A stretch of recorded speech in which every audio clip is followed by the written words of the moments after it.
আজকে আমরা এতিম, আমরা দোয়া করি আমাদের মা যেন জান্নাতবাসী হয়। মাঠ থেকে শুরু করে থানা, থানার থেকে শুরু করে হাজতখানা, হাজতখানার থেকে শুরু করে আদালত, আদালত থেকে শুরু করে জজ কোর্ট, জজ কোর্ট থেকে শুরু করে হাইকোর্ট, হাইকোর্ট থেকে সুপ্রিম কোর্ট পর্যন্ত আপনাদের জন্য আমি গিয়েছি। বাংলাদেশের মা, উনি আমাদের মুরব্বী, আমাদের আজকে থেকে আমাদের মাথার উপর থেকে একটা ছাতি চলে গেছে। এখন শুধু শুধু শুধু ধুধু ধুধু ধুধু ধুধু অন্ধকার। সামনের পথ অনেক কঠিন, সামনে আরো অনেক ষড়যন্ত্র হবে।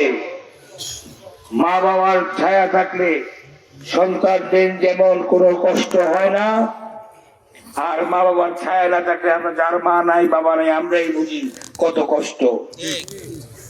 বাড়িতে গেলে আপনার সন্তান বলবে আব্বা কি আনছো, আপনার পরিবার বলবে জামাই তুমি আমার জন্য কি আনছো, আপনার মেয়ে বলবে আব্বা আমার জন্য লিপস্টিক আনছো, আপনার মা বলবে বাবা তুমি খাইছো।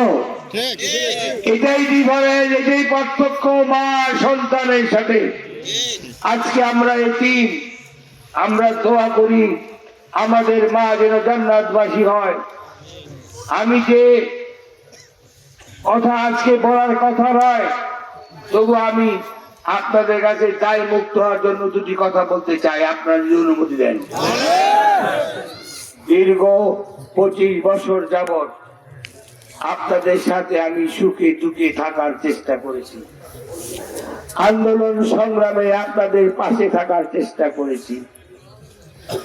মাঠ থেকে শুরু করে থানা, থানার থেকে শুরু করে হাজতখানা, হাজতখানার থেকে শুরু করে আদালত, আদালত থেকে শুরু করে জজ কোর্ট, জজ কোর্ট থেকে শুরু করে হাইকোর্ট, হাইকোর্ট থেকে সুপ্রিম কোর্ট পর্যন্ত আপনাদের জন্য আমি গিয়েছি।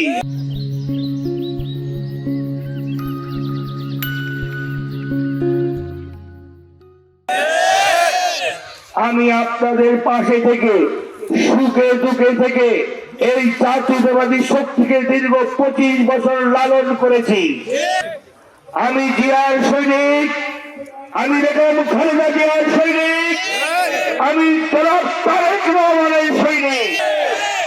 যেহেতু আমি জাতীয় পরিবারের সন্তান, জাতীয়তাবাদী দলের সন্তান, সেই কারণে আমাকে বিএনপি থেকে মনোনয়ন দেওয়া হয়েছে।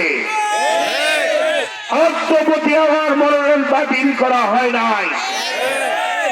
রাতের আধারে বিএনপিতে যোগদান করে আমার প্রতি ধানের শীত লুট করে নিয়ে গেছে, আমার প্রতি ধানের শীত ছিনতাই হয়ে গেছে।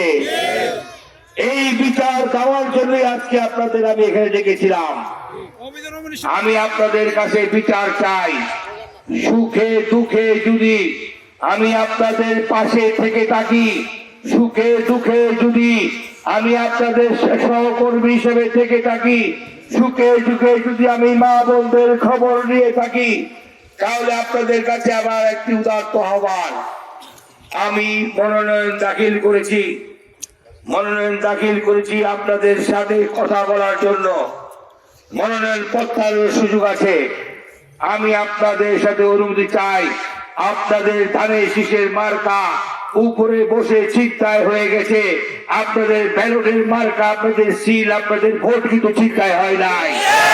আপনারা এই বিচার করার মালিক, আপনারা এই বিচার করার মালিক এই মেহনতি মানুষরা, এই বিচার করার মালিক জিকরি বাজিতপুরের বিএনপি নেতা। আপনারা যদি বলেন আমি সব সময় দলের অনুগত, আমার বাড়িতে হাজার হাজার নেতা কর্মী এসে কালকে আমার মনোনয়ন দাখিল করেছেন।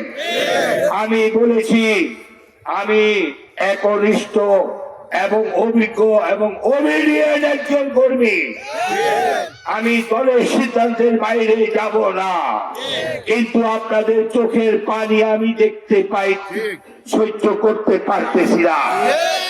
আপনারা যদি আমাকে অনুমতি দেন, আপনারা যদি আমাকে এগিয়ে দেন, তাহলে আমি জীবন বাজি রেখে এই বিকলি বাজিতপুরের আসন আপনাদের ব্যালটের মাধ্যমে জয় করে নিয়ে আমি এই দলকে উপহার দেব।